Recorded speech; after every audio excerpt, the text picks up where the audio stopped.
What's up everyone? My name's Gali Novak. Welcome back to another 3-Minute Thursday.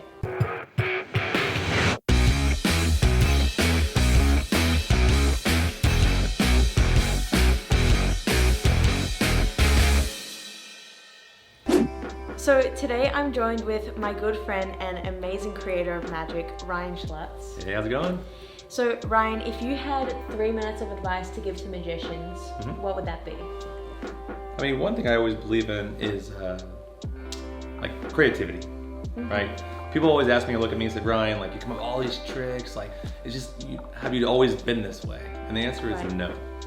So I really believe that everyone's creative, right?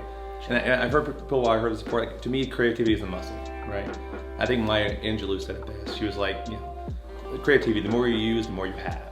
And then really, all she's saying is like, flashback to 2009, like, you know, over 10 years ago, I came up with my first effect.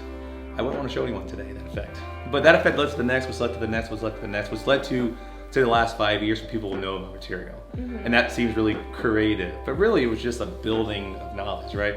I read a lot of books, I saw a lot of magicians, I traveled, I went to different conventions, and really I just built this arsenal of knowledge that I could, like, when I went to be creative, I had just a lot to pull from, right? Which brings me to my next tip. How do you be creative, right? I gave you kind of an explanation, but I really didn't say like the process. And to me, the process really comes down to restriction. And that's honestly the biggest thing I can really give advice to is if you just say, I want to create this effect and you give yourself zero restrictions, it's gonna feel like almost impossible. Right. Because you have so many ways to go with it. You're like, you just won't stop. You know, there's a whole thing called like decision fatigue and paralysis by analysis, because there's so many options to go, you don't know where to start, so you never start. Makes sense. Right? So when you say, all right, you know what, forget all that. I want to achieve this ambitious card where I don't do these XYZ moves, right? And I usually pick ones that are very common, right? So I think say, Ryan, what's your trick so fooling? Well, I said, okay, well, what are common things magicians use? Double lifts, passes, and this and that. So I said, I eliminated all of those. My intention wasn't go moveless magic. I wasn't like, I'm gonna be a moveless magic guy. You know, I wasn't trying to do that. Sure. All I wanted to do was like, I just wanted to give myself a challenge. I said, if I took away moves, hypothetically, could I achieve the same effect, right? And that was just like personal challenge. And honestly, because of that, because I was like, well, normally I would just do a double undercut right here, and I couldn't do it. So how do I overcome that? And because of that, it drove me insane, but really it just led to more creative solutions, you know? Like that's when I discovered the pencil dot, which I'm probably known for today. I just use it all the time. Because I knew that method, like when I first started out, I gave it no value at all. I was like, oh, it's cute, but it wasn't when I really, but once again, had that in the back of my mind. So an opportunity came up and I was like, I really need to solve this solution. I need to how to control this pencil dot, you know what I mean? Like it was just, that was it. It was like, good night, that's the solution, you know what I mean? So yeah. That's awesome. Obviously I've known you for a while and I've heard you give that advice before, and I can definitely say that I've implemented it into when I'm trying to put together material for whatever it may be, and it definitely helps give you direction and for sure great advice. Another way too is like we're talking about Gali's writing a show, and right away I was like, what's the theme, what's the feeling you want to achieve with it? And I didn't, you know, right away, if you have a feeling, you can only have so many things that meet that feeling.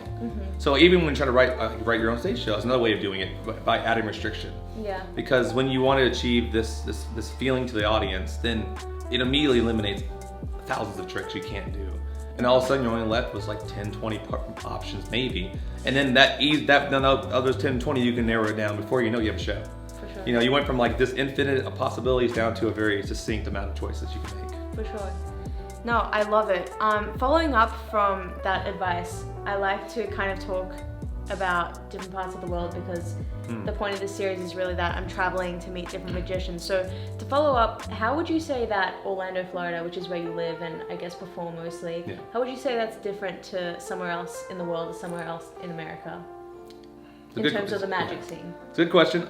I think because Orlando's known for Disney World, land of magic and possibilities. Right, yeah. I think magicians here are just a strong disadvantage in a sense, because I mean, most people come here just already are like overwhelmed by magical things, right? We're surrounded by all these different great things. So for us, the challenge is like bringing a level that surpasses that and bring some kind of extra value. So I would say that's a challenge, but once again, it's kind of like it's once again a restriction because I know I have to really bring my game, and therefore I have to create a stronger effect, bring a different emotion to the Magic.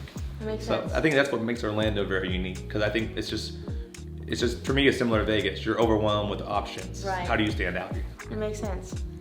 Thank you so much, Ryan. I am gonna link all of Ryan's social media down in the description below. He does so many amazing things and creates so much cool stuff, and I know you've got some stuff coming out, I believe. Oh yeah. So stay tuned, follow him on Instagram because I'm sure he'll update it all over there. And yeah, just show him some love. He's an amazing, amazing creator. And I'll see you all really soon for another 3 Minute Thursday. Like, comment, subscribe, all that fun stuff. I'll see you soon. Bye. See you.